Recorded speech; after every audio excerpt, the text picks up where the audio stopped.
Depois de analisar centenas de mãos de alunos, eu percebi um padrão claro. Muitos não perdem dinheiro por causa de jogadas avançadas. Perdem dinheiro antes mesmo do flop. E alguns desses leaks se repetem o tempo todo, desde jogadores iniciantes até os intermediários. Mas se você corrigir isso, seu jogo já muda imediatamente. Por que o pré-flop é tão importante? Vamos lá. O pré-flop é a base de toda mão. Se você começa com mãos erradas, em posições ruins ou situações desfavoráveis, você vai enfrentar decisões difíceis nas streets seguintes. O poker lucrativo começa com a seleção correta de spots. Muitas das vezes, um erro no pós-flop é simplesmente consequência de um pré-flop mal jogado. Bom, vamos começar falando aqui da minha experiência. Como eu falo nas lives, eu já dei aula em uma academia de poker, já dei aula fora dessa academia, agora estou dando aula em um time que eu menciono nas lives às vezes. Se você não assistiu a live ainda, te convido a assistir. Lá eu falo do time, eu deixo o formulário disponível para quem quiser preencher, fazer inscrição, se candidatar. Mas enfim, vamos ao que interessa. Na minha experiência com as aulas, eu tive oportunidade de trabalhar com vários alunos iniciantes, da NL5 até a NL25. E um padrão muito claro que eu pude identificar é que muitos cometem erros no pós-flop por causa do pré-flop e não dão a devida importância a isso. O pré-flop ele precisa ser tão estudado quanto o pós-flop. Só assim você vai conseguir ganhar dinheiro de forma consistente no poker. Beleza, eu selecionei aqui alguns erros que são comuns e que precisam de muita atenção. Erros que destroem o seu EV no longo prazo, erros que tornam difícil você conseguir bater o field de forma consistente. O primeiro erro é não analisar posições. Muitos jogadores iniciantes conseguem uma tabela de range ali com um amigo ou conseguem na internet e seguem aquilo tudo à risca, mas muitas das vezes esquecem de considerar fatores que são importantes na tomada de decisão. Vamos dar um exemplo. Se eu faço um open raise do EP e enfrento uma tribet do button, é completamente diferente de eu fazer um open raise do cutoff e enfrentar uma tribet do button. O meu range de open do EP tende a ser mais tight. Como consequência, o button vai tribetar um range mais tight também. Agora, quando eu faço um open raise do cutoff, eu já tenho um range mais wide. E com isso, eu já vou enfrentar mais tribets do button. O range dele vai ser mais amplo também. E isso tudo eu estou falando apenas dos cenários onde eu vou jogar fora de posição. Tem muita diferença ainda esse cenário de eu fazer um open raise do button e enfrentar uma tribet das blinds. Quando eu estou jogando do button contra uma tribet das blinds, eu vou estar jogando em posição o post-flop. Isso quer dizer que em todas as streets eu vou falar por último. Isso vai me permitir realizar mais as minhas equidades. Um exemplo assim muito básico. Muitas das vezes quando eu estou fora de posição e enfrento o segundo barril no turn, já é muito difícil para mim continuar. Mesmo quando eu tenho equidade, tenho chance de acertar o river, eu estou fora de posição. Quando eu acertar, eu vou ter que fazer uma donkey bet. Dependendo da situação, eu acertar vai deixar o bordo tão conectado que eu não vou conseguir extrair nada do meu adversário. Vou ter pouca oportunidade de blefar o river. Agora, quando eu estou jogando em posição, eu tenho maior possibilidade de pagar para realizar minhas equidades. Porque no river, mesmo quando elas não baterem, mesmo quando não vir aquela carta que completou o nuts para mim, que deixou minha mão mais forte, que vai me permitir ganhar um pote grande, o meu adversário ainda pode ter give up do lado de lá. E ainda pode me permitir blefar e ficar com o pote. Então aí mora a diferença de você estar jogando em posição. O segundo erro é não analisar sizes. Como eu falei no começo, muitos jogadores ali quando estão começando, pegam uma tabela de range ali para se orientar, fecham os olhos e seguem ela à risca. Mas uma coisa que a gente precisa entender é que essas tabelas de range, elas são só um norte para a gente seguir. Mas a gente precisa sim fazer as adaptações necessárias diante de cada cenário que a gente enfrenta.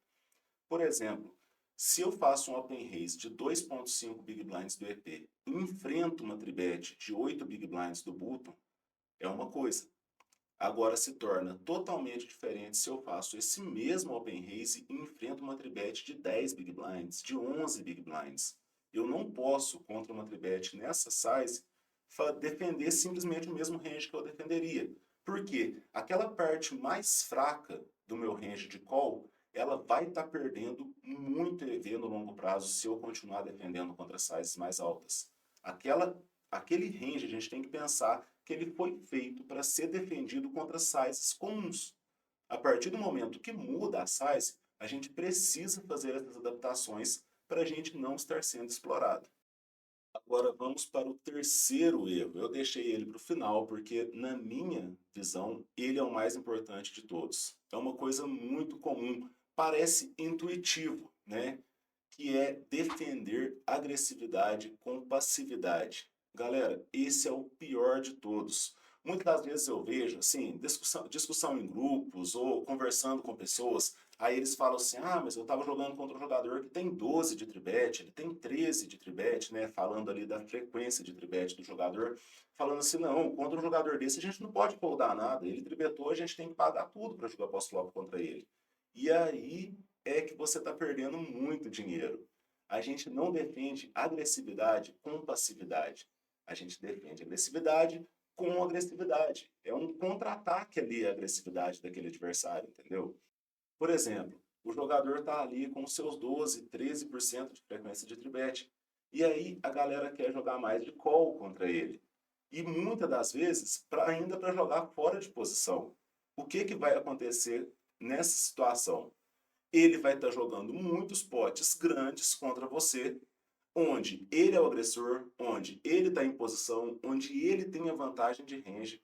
E no longo prazo, você vai acabar derretendo muita ficha por pagar mais contra um jogador que está tribetando muito.